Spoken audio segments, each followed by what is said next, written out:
सहनाववतु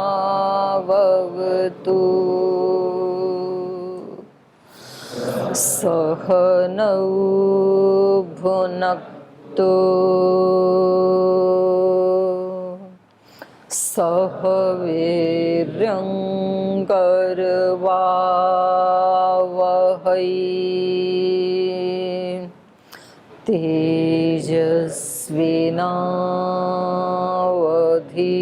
तेजस्विनावधीतमस्तु मा विद्विषावहै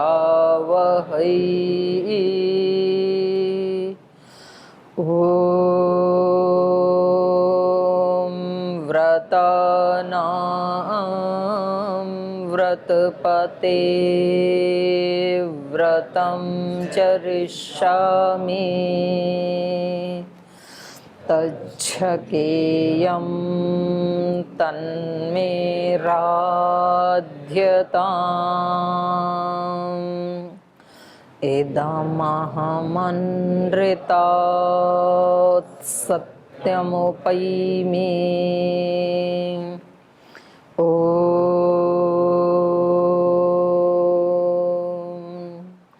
शान्ति शान्ति शान्तिः।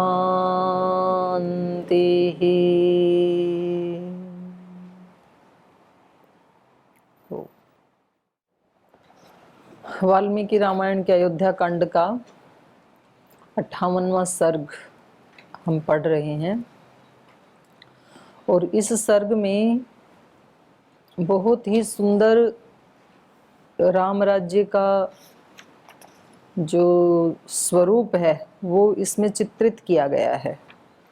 इसमें 60 श्लोक हैं और इन 60 श्लोक में सामाजिक व्यवस्था, पारिवारिक व्यवस्था, आध्यात्मिक व्यवस्था, व्यक्तिगत जीवन मूल्य, क्योंकि हम आज तक भी उस राज्य का स्मरण करते हुए सपना संजो के बैठे हैं कि भारत में फिर से राम राज्य आए, ऐसे हम सोचते हैं। और वो राम राज्य कब आएगा तो हमें लगता है कि इस पार्टी का व्यक्ति सीएम बन जाए, पीएम बन जाए, सबके लोन माफ हो जाएं, कुछ ऐसा हो जाए, ऐसी ऐसी कल्पनाएं हम करते हैं। तो इसमें हमें स्पष्ट बता दिया गया है इस सर्ग में कि राम राज्य का मतलब क्या है। राम राज्य प्रजा के सब लोग मिलकर के राम राज्य बनाते हैं। एक एक व्यक्ति अपने व्यक्तिगत जीवन में जिन जीवन मूल्यों को इतना ज्यादा महत्व देता है, माने जो न करने योग्य कर्म हैं उनको पाप समझा जाता था उस समय। जैसे मद्यपान आदि करना, शराब आदि पीना, इसको पाप समझा जाता था। व्यक्तिगत जीवन की बात करें तो सूर्योदय के बाद उठना पाप समझा जाता था। अब ये यदि पाप है तो आज देश में तो लाखों नहीं करोड़ों की संख्या में ये पाप हो ही रहा है। शहरों में तो लेट उठने का एक कल्चर ही चला हुआ, एक फैशन ही चला हुआ है। सोना 12 बजे 1 बजे, फिर उठना 7 8 9 बजे तक।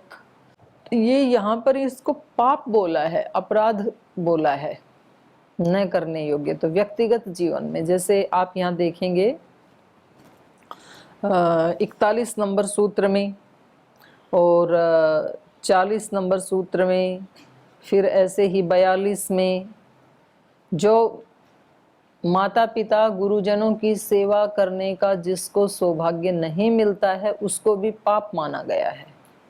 अब आज माता पिता गुरुजनों की सेवा बहुत कोई बिरले व्यक्ति करते हैं, वरना तो एक उम्र आते ही माता पिता का भी बंटवारा हो जाता है। भाई माँ को आप रखो, पिता को मैं रख लूंगा, या 6 महीने आप रखो, 6 महीने मैं रखूंगा, इस तरह से। और उस समय इसको सबसे ज्यादा महत्व दिया जाता था।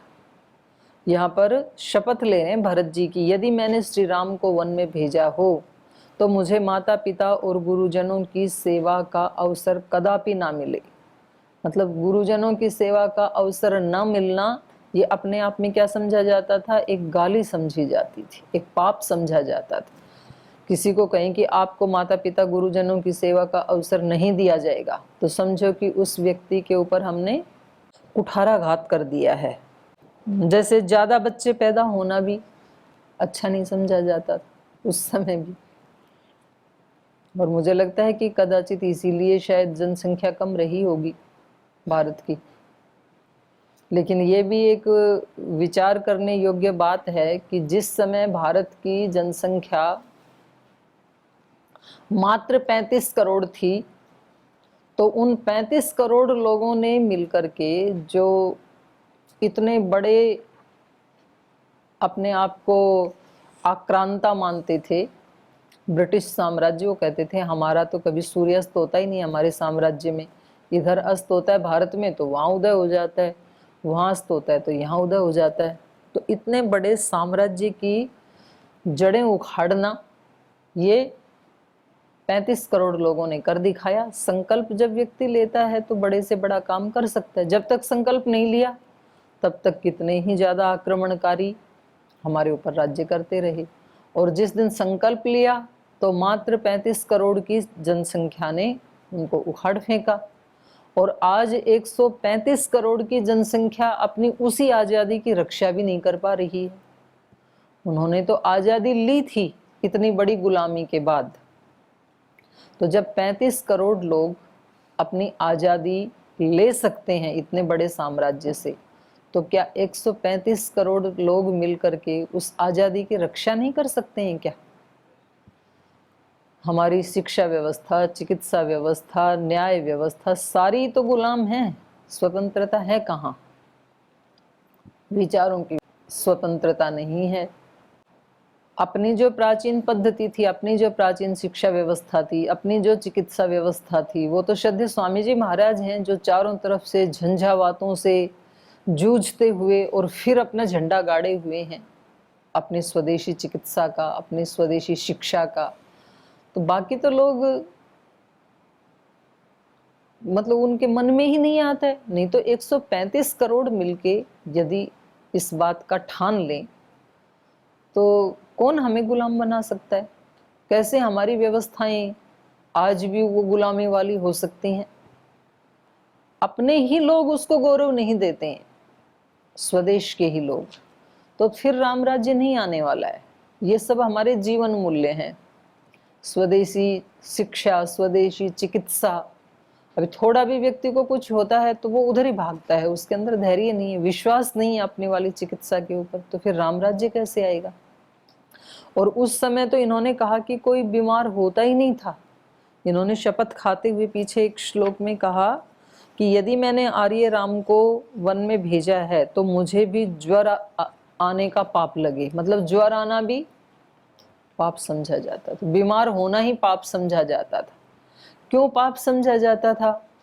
क्योंकि ये तो आयुर्वेद भी मानता है, हमारे ऋषियों ने भी माना कि हमें कोई भी रोग आता है तो उसके मूल में क्या है? प्रज्ञापराध माना है ना, कि मन से कहीं ना कहीं कोई त्रुटि हुई है, तो मन को ठीक करना पड़ेगा। कहीं ना कहीं विचार में, किसी भाव में कहीं कोई त्रुटि हुई है, कहीं भय आया है मन में, कहीं विचारों में कोई संकीर्णता आई है, कहीं ना कहीं कोई असुरक्षा की भावना आई है, कोई ईर्ष्या द्वेष घृणा आया है, कुछ तो ऐसा आया है। तो उसको लाना ये अच्छा नहीं समझा जाता था। शिक्षा व्यवस्था ऐसी थी, आप उपनिषद पढ़ करके देख लीजिए कि जिस व्यक्ति ने आत्म साक्षात्कार नहीं किया तब तक वो शिक्षा पूरी नहीं है। इसमें आरुणि उद्दालक का प्रसंग देख लो, नारद सनत कुमार का देख लो। अब नारद जी कितने ज्यादा पढ़े लिखे हैं, कितनी विद्याएं उनको आती हैं। यहाँ तो एक व्याकरण विद्या में पारंगत होना ही मुसीबत हो रही है, और उनको कितनी सारी विद्याएं आती हैं, चारों वेद, उपवेद, वेदांग, उपांग, और उसके बाद फिर भूगर्भ विद्या, क्षत्र विद्या, नक्षत्र विद्या, पता नहीं कितनी सारी विद्याएं आती हैं उनको, सर्प विद्या, गंधर्व विद्या, सब विद्याएं आती हैं। लेकिन तो भी उनको लगता है कि नहीं, अभी विद्या पूरी नहीं हुई। आज का युवक होता तो निश्चित रूप से उसको बहुत ज्यादा अकड़ आ जाती कि मेरे जैसा कौन है आज, इतना ज्यादा डिग्री वाला, इतनी ज्यादा शिक्षा ली हुई कौन है, पर नारद जी को ये लग रहा था कि नहीं, कुछ तो मिस है, अभी पूरा नहीं हुआ, तो इसलिए वो गुरु जी के पास गए। ऐसे ही आरुणि उद्दालक का जो संवाद है उसमें वो अपने उनके पिता देखते हैं कि भाई बच्चे को गुरुकुल से पढ़ के आया है तो थोड़ा इसको कुछ आकड़ सी लग रही है इसके आचरण व्यवहार में, तो लगता है कि इसने अभी अंतिम चीज को प्राप्त किया नहीं, क्योंकि उसको प्राप्त करने के बाद फिर ये सारी चीजें हट जाती हैं, क्योंकि ये तो सारी चीजें मिथ्या ज्ञान का ही उद्घोषक है ना अपने आप में। किसी व्यक्ति को बहुत बड़प्पन आ रहा है, बहुत अभिमान आ रहा है, अपने आप को थोड़ा उसमें औरों से मैं स्पेशल हूँ ये भाव आ रहा है, तो ये तो अपने आप में ही क्या है, अविद्या के ही कुछ ना कुछ परिवार के लोग माने जाएंगे इनको, इन दोषों को। पर यदि किसी व्यक्ति को आत्म साक्षात्कार हो गया, आत्मा के स्वरूप का पता लग गया, या तो परमात्मा के स्वरूप का पता लग गया, या तो प्रकृति के स्वरूप का पता लग गया, तो फिर उसमें ना तो हीनता आएगी और ना तो अभिमान आएगा, दोनों भी नहीं आएंगे। हीनता आना भी अविद्या का ही रूप है और अहंकार आना भी अविद्या का ही रूप है। इसलिए हमारे ये जितने भी शास्त्र हैं इनमें इन्होंने धर्म को सर्वोपरि माना है। चाहे रामायण है, रामायण में भी माता कौशल्या अपने पुत्र को कहती हैं धर्म को ऊपर रखना। श्री राम भी माता जी को बताते हैं कि माँ धर्म ही सबसे बड़ा है। दशरथ जी के आचरण से भी यही दिखाई दे रहा है कि उन्होंने धर्म को ही सबसे ऊपर रखा हुआ है।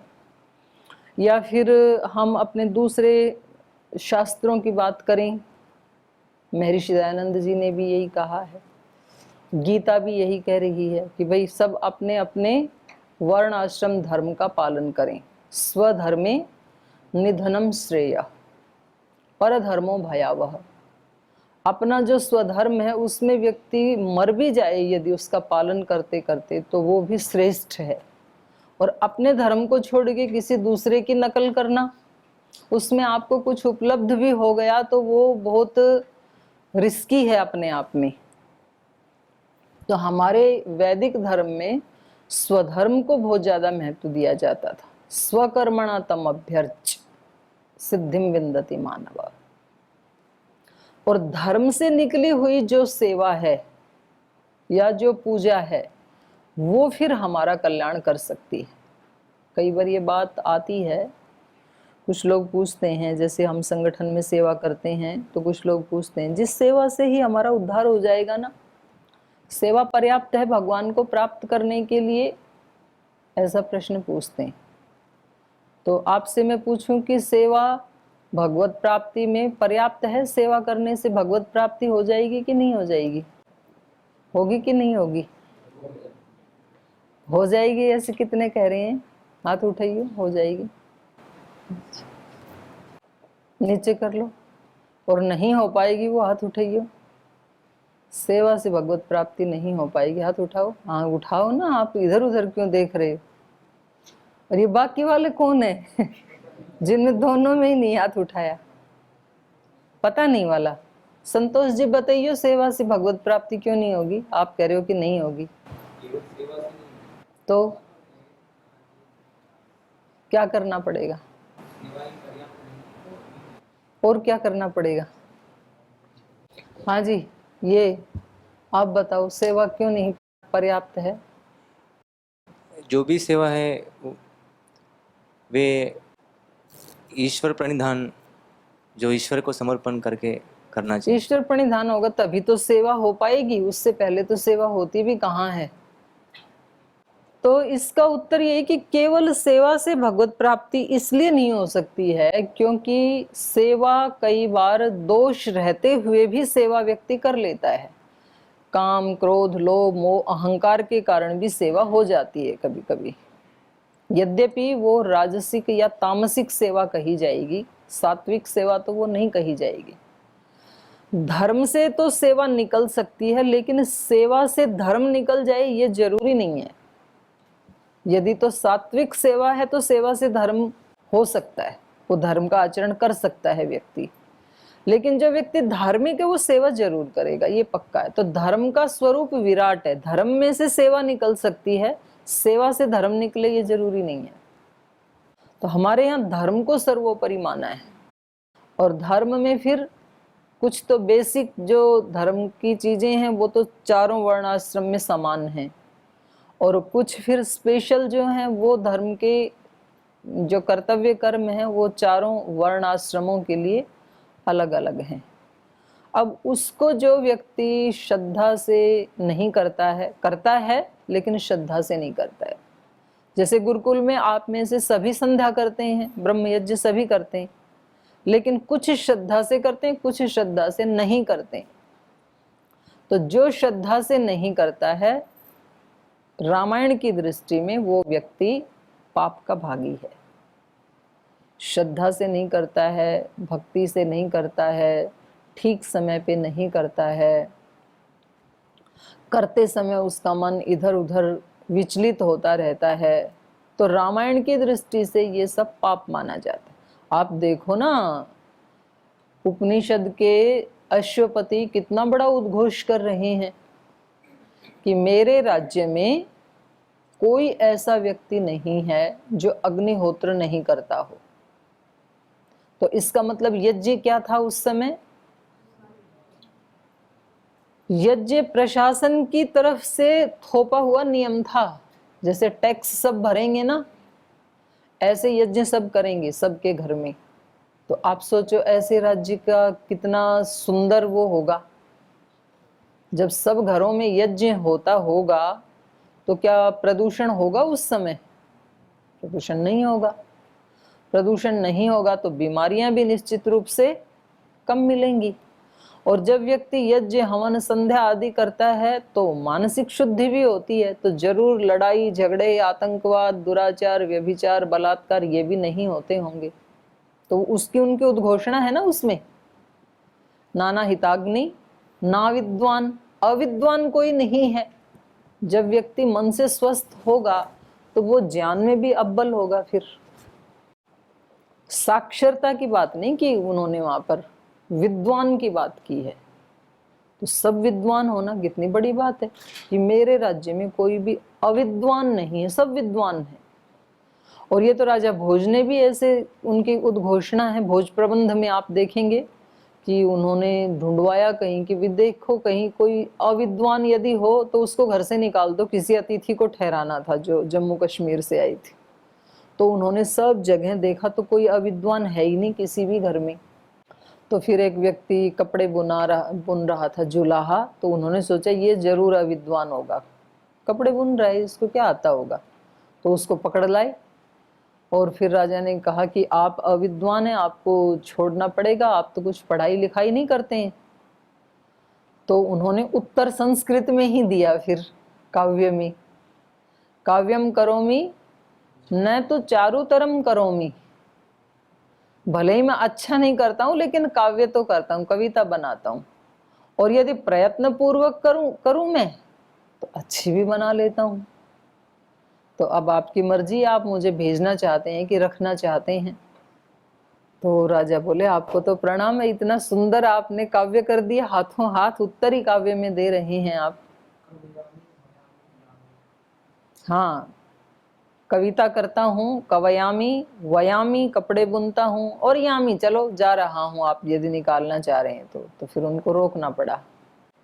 तो ऐसे ही अश्वपति जी करते हैं कि न मद्यप, कोई मद्यपान करने वाला नहीं है, न कदर्य, कंजूस नहीं है कोई भी, न स्वैरी, कोई दुराचारी नहीं है। स्वैरिणी कुता, तो फिर दुराचारिणी तो कोई हो ही कैसे सकती है।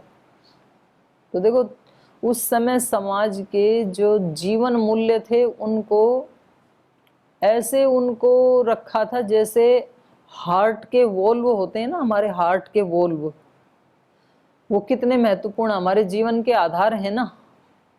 यदि वोल्व खराब हो गए, उनमें ब्लॉकेज आ गया तो जीवन ही खत्म होने वाला, ऐसे रहेगा ना।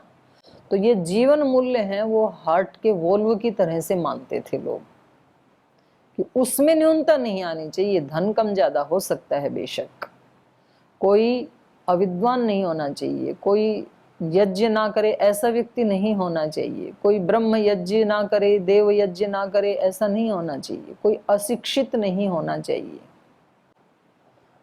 तो ये इतने ऊंचे जीवन के मूल्य इस सर्ग में हमें बताए हैं और एक बहुत बड़ी प्रेरणा हमें इससे मिलती है कि भाई हम चलो पूरे देश को भले ही राम राज्य जैसा नहीं बना सकते हैं, पर हम अपना जो व्यक्तिगत जीवन है उसमें तो इन मूल्यों को सर्वोपरि महत्व दे सकते हैं। और कम से कम पतंजलि संन्यास आश्रम में रहने वाले जो भाई बहन हैं वो अपने संन्यास आश्रम में कम से कम इन चीज़ों को सर्वोपरि महत्ता दे सकते हैं। तो कम से कम हमने देश के एक छोटे से कोने को तो राम राज्य से युक्त बना ही दिया, बाकी का देश बनेगा तब बन जाएगा। और एक कोना यदि बन जाता है ना तो फिर ये इन्फेक्शन लगता है दूसरों को भी। ये कोरोना जैसी बीमारी है, अच्छाई और बुराई। बुराई फैलती है जब समाज में तो वो कहीं ना कहीं से उसकी धुआं निकल के, उसकी गंध आकर के, सुगंध आकर के, दुर्गंध आकर के कहीं ना कहीं हमारे को इफेक्ट करती ही है। सारे देश में भी कोरोना फैला तो फिर यहाँ भी किसी ना किसी को खांसी जुकाम बुखार हो ही सकता है ना। बेशक अंदर ही रहते हैं तो किसी ना किसी काम के लिए तो बाहर जाना ही पड़ेगा, या तो कोई वस्तु आएगी बाहर से, थोड़ा बहुत तो संपर्क होता ही है ना करते भी। ऐसे ही अच्छाई का भी इन्फेक्शन होता है।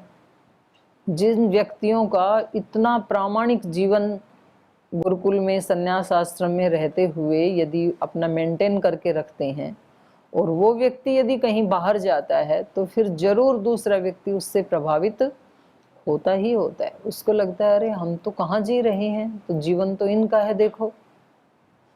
तो राम राज्य लाने का एक ही उपाय है कि व्यक्तिगत जीवन में जिनको इस सर्ग में पाप कहा है, दोष कहा है, उन दोषों से हम सजगता पूर्वक छूटें, जागरूकता पूर्वक। एक बार व्यक्ति को जागरूक होने की आवश्यकता है, उसके बाद अभ्यास, पुराने वाले अभ्यास टूटने में ज्यादा समय नहीं लगेगा, थोड़ा समय तो लगेगा, लगता है। लेकिन जागरूक नहीं है तो रोज रोज वो ही गलतियां होती ही रहेंगी। व्यक्ति स्थान बदल ले, चाहे धर्म बदल ले, कुछ भी बदल ले व्यक्ति, चाहे कपड़े बदल ले, तो वो दोष हमारे साथ साथ चलते ही रहते हैं। पर जैसे जागरूक होता है व्यक्ति, जब उसको पता लगता है कि भाई तू तो देवताओं से मैत्री कर सकता है, इतनी तो तेरे अंदर, तेरी आत्मा के अंदर शक्ति है। स्वाध्यायाद इष्ट देवता संप्रयोग, अगर ये संभव नहीं होता तो महर्षि पतंजलि जी कहते भी नहीं, कह रहे हैं इसका मतलब संभव है। और वहां पर भाष्यकार ने कहा है कि उन लोगों से, उन सिद्धों से, उन ऋषियों से, उन देवताओं से संपर्क साध के ये व्यक्ति अपने बड़े बड़े कार्य करवा लेता है उनसे। जैसे इसको बहुत बड़ा कोई देश धर्म का काम करना है तो वो महान शक्तियां उसमें सहयोग करती हैं। जैसे लोक में कोई मित्र अपने मित्र की सहायता करता है, तो ऐसे देवता भी फिर जब मित्र हो जाते हैं, उनसे संपर्क हो जाता है इस मनुष्य का, मनुष्य जाति अपने आप में भी बहुत गौरवशाली है। तो देखो इसको पता लगता है कि तेरी मैत्री तो उनके साथ होनी चाहिए, और तूने मित्रता किससे कर रखी है? तूने तो प्रमाद के साथ मित्रता कर रखी है, आलस्य के साथ कर रखी है, असजगता के साथ कर रखी है, रोगों के साथ मित्रता कर रखी है, चुगलियों के साथ मित्रता कर रखी है, नशे के साथ मित्रता कर रखी है, वासनाओं के साथ मित्रता कर रखी है। ये तो तेरी मित्रता के योग्य तो नहीं है, ये तेरा तो ये वाला स्वरूप नहीं है। ऐसा यदि व्यक्ति को जागरूकता आ जाए तो फिर वो इनके साथ रह नहीं सकता है, फिर वो बस उधर ही ऊपर की तरफ ही हमेशा उसके भावों में, विचारों में, शब्दों में वही घूमता रहता है हमेशा कि मेरी मित्रता तो उनके साथ होनी चाहिए, वो मेरी योग्यता है। और ऐसे जब व्यक्ति जीवन मूल्यों को जैसे उस दिन श्रद्धेय स्वामी जी महाराज कह रहे थे ना कि श्रद्धा को सबसे ऊपर रखना है। श्रद्धयाग्नि समिध्यते श्रद्धया हुयते हविः श्रद्धाम भगस्य मूर्धनि। श्रद्धा कहाँ होनी चाहिए? मूर्धा के ऊपर, सबसे ऊपर। मूर्धा मतलब सबसे ऊपर। तो श्रद्धा सर्वोपरि होनी चाहिए, तो फिर सारे काम हमारे पूजा में, सेवा में कन्वर्ट हो जाते हैं। तो वो धर्म से निकली हुई सेवा फिर हमारे बंधनों को हटा सकती है। तो ये हमें बता रहे हैं, एक एक श्लोक अपने आप में एक एक व्यवस्था का वर्णन कर रहा है। तो ये हमने 46 नंबर तक पढ़ लिया था। तो यहाँ पर भरत जी कह रहे थे कि जो कोई व्यक्ति अपनी प्रशंसा करने वाला, किसी आशा से कुछ लेना चाहता है और हमारी प्रशंसा कर रहा है, स्तुति कर रहा है, और हम उस व्यक्ति को दुत्कार दें, तो इसको पाप बताया। भाई वो कुछ लेना चाह रहा है तो ठीक है, दे दो उसको आपके पास जो है। या फिर कोई भिक्षुक है और बड़ी आशा से वो हमारी तरफ ऊपर दृष्टि करके देख रहा है और हम उसको दुत्कार दें, तो देखो ये छोटी छोटी ही चीजें होती हैं, असजगता में व्यक्ति करता है। आप रास्ते में जा रहे हैं और चलते चलते कोई ऐसे हाथ लगाते लगाते कोई डंडा पड़ा था, उसको आपने तोड़ लिया, जंगल में जा रहे हैं या शहर में नगर में जा रहे हैं, और फिर आगे गए तो एक कुत्ता सो रहा था सड़क के ऊपर, तो या तो उसको पैर से ऐसे मार दिया या तो डंडे से उसको मार दिया, और वो फिर चिल्लाता हुआ बेचारा जाता है उठ के, और आप हंसते हुए आगे बढ़ जाते हैं। होता है कभी ऐसे, और हमें बहुत आनंद आता है कि पता नहीं देखो हमने कितना खुशी का काम, और हमें पता भी नहीं लगता कि हमने कोई पाप कमा लिया और ये ब्याज समेत आने वाला है अपनी तरफ। अगर उसी समय ऐसी व्यवस्था हो यदि भगवान की कि आपने जैसे उसको एक लात मारी और उधर से अनजाने में ही हवा में ही कोई 10 लात आपके ऊपर आके पड़े, तो आपको पता लग जाएगी अरे ये क्या हो रहा है। आप भयभीत हो जाएंगे कि ये हो क्या रहा, कहाँ से आ रहा है, ये दिख तो नहीं रहा कोई प्राणी हमें। लेकिन वो दिखे या ना दिखे, और आज नहीं तो कल वो 10 लात तो आनी ही आनी है। 100 आ सकती हैं, 10 तो जरूर आएंगी। एक बीज के 10 दाने तो हो ही जाते हैं कम से कम, तो वो होना ही होना है। तो तब व्यक्ति इतनी ज्यादा सजगता आती है उसकी फिर कि फिर वो एक एक क्षण में भी सजग रहता है। क्षण तत्क्रमयो संयमात विवेकजम ज्ञानम। ये विवेक एक एक क्षण में सजग रहने से पैदा हो जाता है फिर, और वो हमारे सारे कर्म क्लेश काट सकता है। विवेक ज्ञान, विवेक से उत्पन्न हुआ ज्ञान, उससे पहले नहीं हो सकता है। तो ये जागरूकता लाने में ये ग्रंथ हमारी सहायता करते हैं। कोई व्यक्ति आता है हमारे से मिलने, किसी ने कहा जी आपसे कोई मिलने आया है, और उस समय हमारे मन में क्या भाव आता है? तुरंत अच्छा था अहोभाव हमें लगता है तो ये तो अच्छी बात है। यदि अहोभाव नहीं लगता है, कुछ और भाव आता है, तो फिर तुरंत वो पकड़ में आना चाहिए कि ये कौन सा भाव आ गया मेरे मन में। तो ऐसे वो एक एक क्षण में, योग साधना नाम ही इसी का ही है। एकांत में लोग योग साधना के लिए क्यों जाते हैं? उनको लगता है कि एकांत में हम आसानी से पकड़ पाएंगे इन भावों को, और भीड़ में कई बार पकड़ में नहीं आते हैं। तो बस इतनी सी ही बात है। यदि कोई व्यक्ति भीड़ में भी अपने इन भावों को प्रतिक्षण पकड़ सकता है, तो फिर उसको कहीं भी जाने की आवश्यकता नहीं है।